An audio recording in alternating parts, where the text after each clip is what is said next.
Welcome to another episode of the Learn Recruiter podcast. I'm your host, Brett Clemenson, and if you're a recruiter out on your own or just lacking general advice or mentorship, you've come to the right place.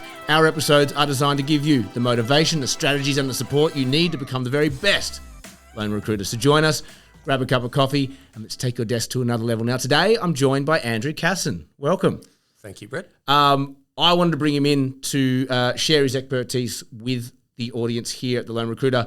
I've worked with him before, and I thought that what he has to say and his ideas and how he approaches things is phenomenal.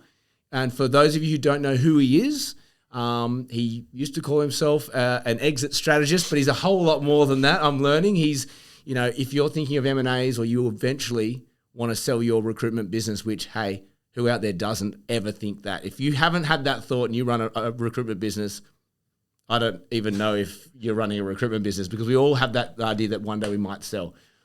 Why not get this guy in to at the beginning of the process and go, hey, here's what I see today that might trip you up down the line. And that's why I brought Andrew into my realm not too long ago, and he gave me some wonderful tips. So I wanted to go through some questions today around, I've got 4 or 5 questions here that came to mind I thought were quite useful. But before we get kicking into that, I'd love to understand how you got here. Like, what's your background? Wow. I've been doing M&A for the last 20 years, so it's almost to the point where anything before that is irrelevant. But no, I started off in recruitment, in IT recruitment, IT contracting specifically, right, in Melbourne, and worked for a couple of agencies down there, and eventually went overseas. Like I found a job in LA, and I went over and worked in the US for 3 years and then came back. I ended up in a management consulting firm, and one of my clients asked me to help her get ready for sale. So that involved going in there and tidying stuff up and putting processes and procedures in place and all the stuff that you need to do to make a business. Hiding problems, making it look good. Window dressing, yeah. Like getting a real estate agent in to have a look before you actually go on the market. Sure. And then she actually said, so can you help me sell it? And my boss and I looked at each other and went, well, yeah, of course we can. So we did. Got the deal away, and I said, well, I want to do more of that because that was fun. And he said, well, I don't want to do that, so off you go. Here's the database with my blessing. And here I am, 20-something years later. Okay, very good. And done a lot of work in the recruitment space still. I do work mainly with service businesses, so recruitment's a big part of that, but also any consultancies out there, marketing, communications, healthcare, allied health, travel companies, whole range of different things, but anything in B2B services. You mentioned LA. I know you're Sydney based. Do you have a region that you look after, or is it Australia wide? It's Australia wide, Australia, New Zealand, really. Yeah. Although the way that my exit strategy component works, it can be delivered to anyone around the world. But in terms of the M&A transactions, then it has to be sort of Eastern Seaboard and New Zealand.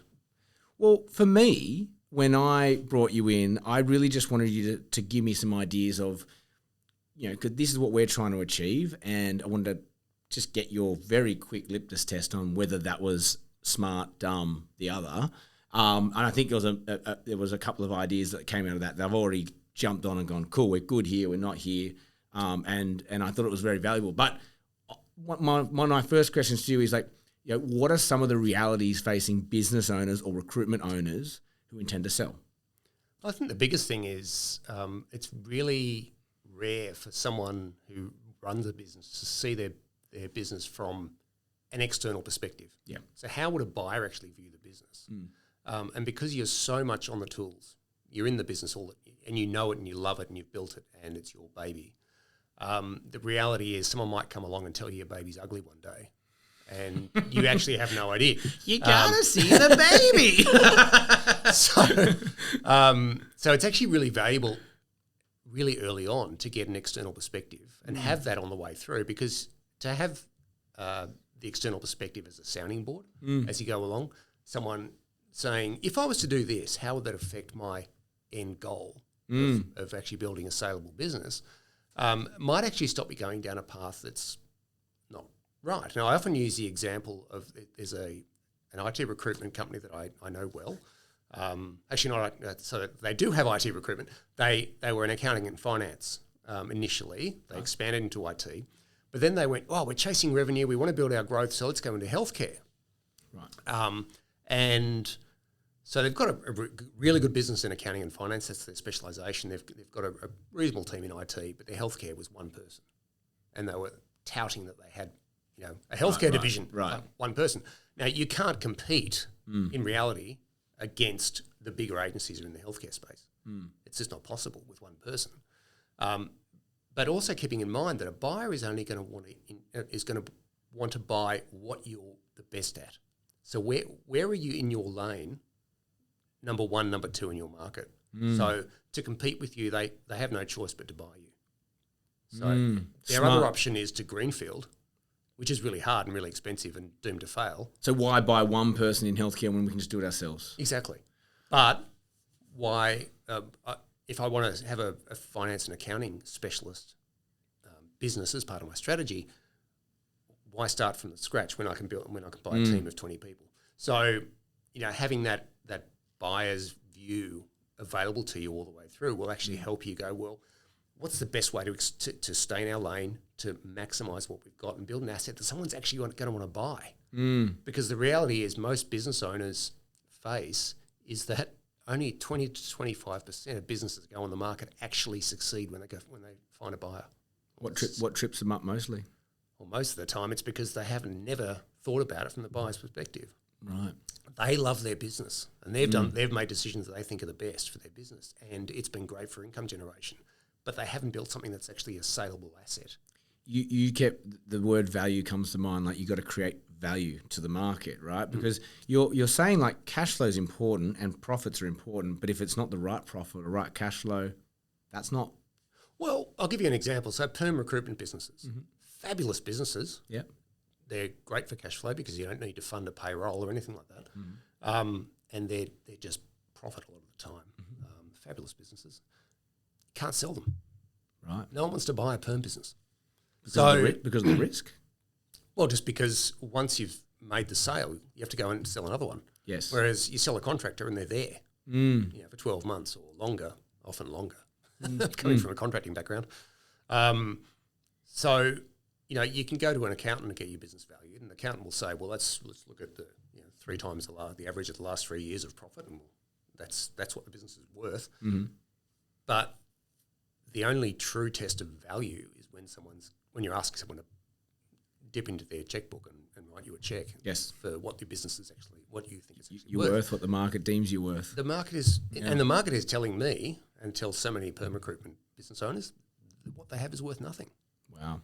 Which is really disheartening for a lot of people. So if you were to open an agency today and your goal in 5 years' time was to exit or sell or extract value out of it, where would you start and how would you structure it? First, perm versus contracting, temp, RPO. I don't know. You tell me. Like, is there a perfect shape to a recruitment business at the moment that you would be able to say, if I had 10 of those, I'd sell 10 of those?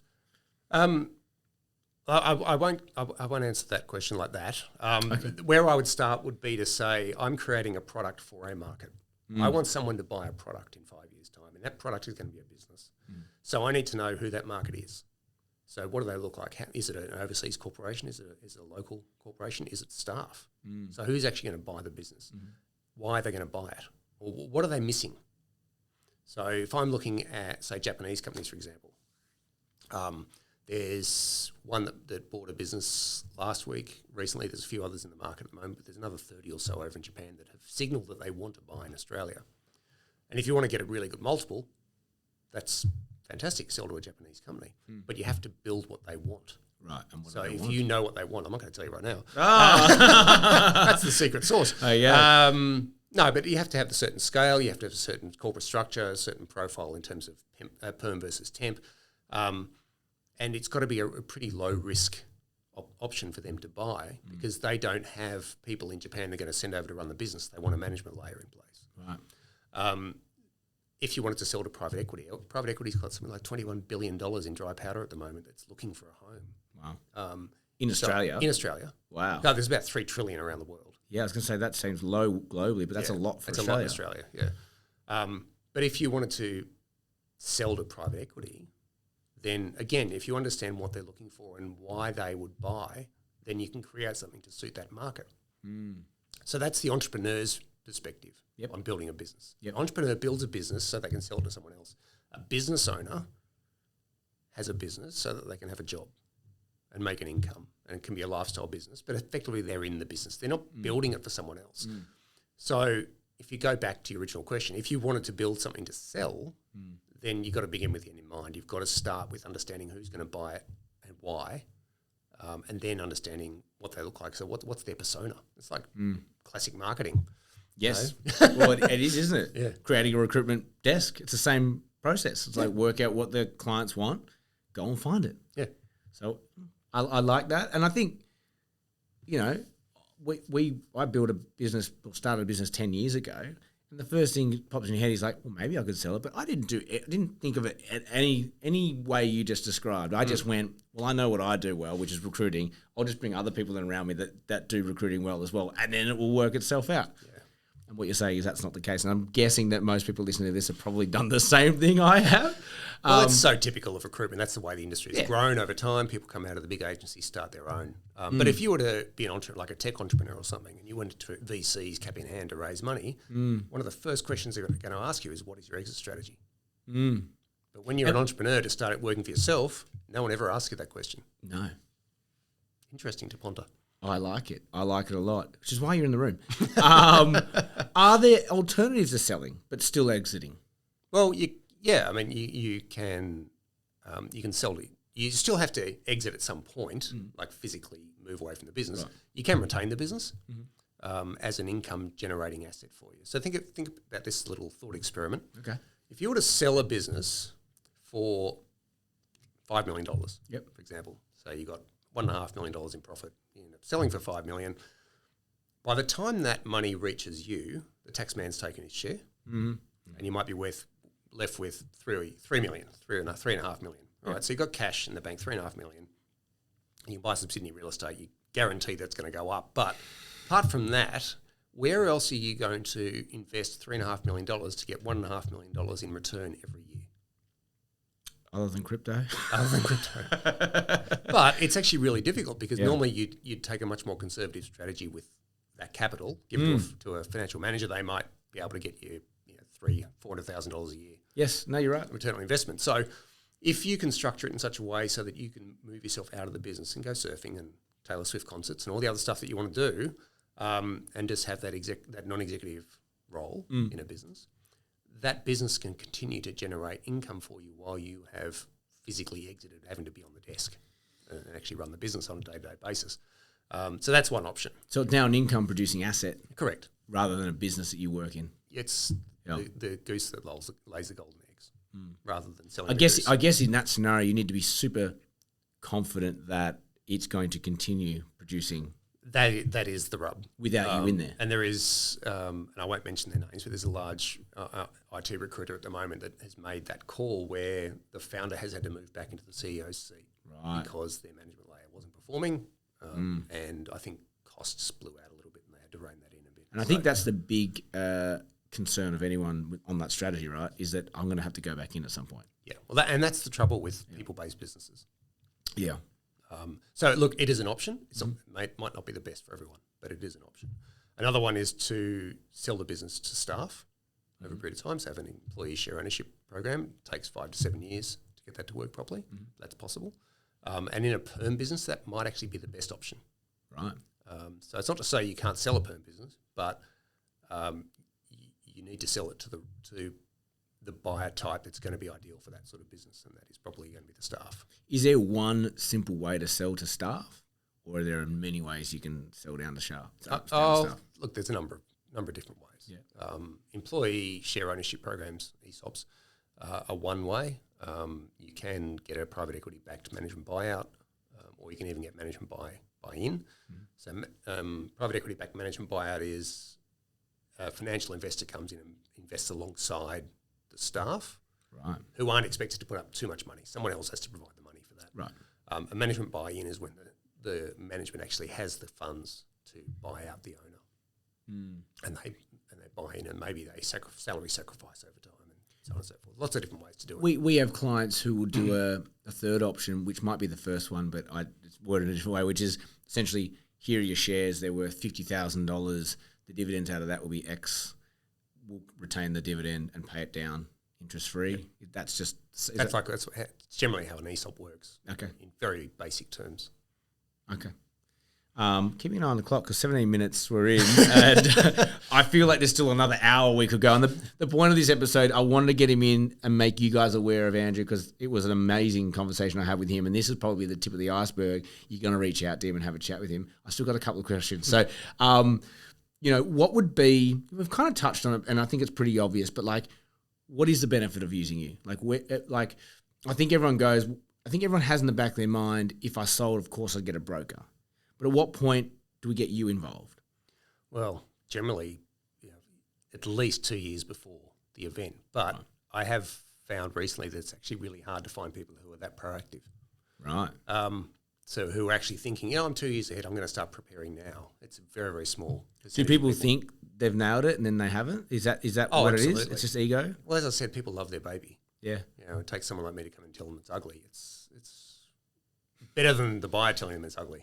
100%. You've only got one shot with the buyer. Absolutely. We only get one shot at selling the business. But the main reason why I use someone like me is I've been doing this for 20 years. It's a day in, day out. That's a long time. You cannot replicate that in your own experience, being an expert in what you do, which is running a recruitment business. So if you're going to go to market, if you're going to prepare a business for sale, you need the expertise of people who've been through that process multiple times so that you get the best outcome. Otherwise, you're flying blind. And you would start seeing things unraveling or happening that where that ends up, and we'd be like, oh, no, that sounds fine. Yeah. Okay. I've asked you so many questions. I've got so many more questions. I'm trying to think, what is the best last question? What are some of the key things business owners can do better to prepare themselves for a sale? Well, I think we go back to what I was saying earlier, know thy buyer. That is probably number one, the best thing to do. And that's not just a cursory, I'll sell to a deco one day. Yes. That's their goalpost might change during that time. You need to be really definite about it and really specific about what the persona of that buyer actually is, not naming names, but just a profile, but understand how they buy, why they buy, where they buy. Have a look at references or previous transactions they've made just to see how they've actually gone about it. But the big thing is understanding why they buy, because the strategic buyer, one who's buying because they're going to get much more value out of the business than someone who's just bolting it on to what they've already got, is going to give you the best outcome in terms of sale price, so that they'll end up paying more. 1 + 1 = 3 for a strategic buyer. Okay. If you are running a business at the moment and maybe it's a labour hire business and you've got 5,000 hours going through the business at the moment and you want to sell to another labour hire company, that's fine, but just temper your expectations in terms of sale price, because all they're going to do is take what you've got, add it to what they've got. But it's nothing new for them, it's just scale. It's just size. Yeah, it's just size. They might get some people, they'll get some casuals, get some revenue, but they're not getting anything new. But if there was, as I said, an offshore buy that was like, I want to be the best in finance and accounting, when they come searching, you want them to find you. On that, I know there's another question. Specialist or generalist agencies? In terms of running a business or selling a business? In terms of selling, this is the context of this episode, do you prefer to see agencies who are really dominating one area? Absolutely. Laser focused. Okay. You've got to be the best at something. What do you hang your hat on every day when you close your door? Okay. Because that's why someone's going to want to buy the business. If they're a generalist, they're in no man's land. There's so many of them out there. But if you are dominating one particular sector, geotech engineers, well, that's one of them, isn't it? Is one of them? But if you were the absolute number one in geotech engineers, when someone is looking to buy a geotech engineer business, the only one that's going to come up on their radar is yours. How exciting is that going to be for them and you to know that there's someone who dominates that market? I like it. But if you do geotech engineers and a bit of aged care and a bit of IT and a bit of this and a bit of that, it's blancmange. They're just looking at going, that's nothing special there. Doesn't excite me. Might be great for the bottom line. You might be think you're making a lot of money on the way through, but no one's going to want to buy it. Andrew, wealth of knowledge, blowing my mind once again. Thank you for coming on. My pleasure. Guys, that's all we have for you today. If you got anything out of this episode, please like, share, subscribe. Go and join and follow Andrew on LinkedIn. You're on LinkedIn, aren't you? I am on LinkedIn. Yes. Always putting up some good. Find me. Yep, that's it. Have a chat with him. Reach out to him. DM me if you want an intro. If you are considering selling or you just want to have a chat, his door is open. He'll have a chat. He'll come have lunch with you and see where that goes. As always, have an amazing day. May all your deals come true.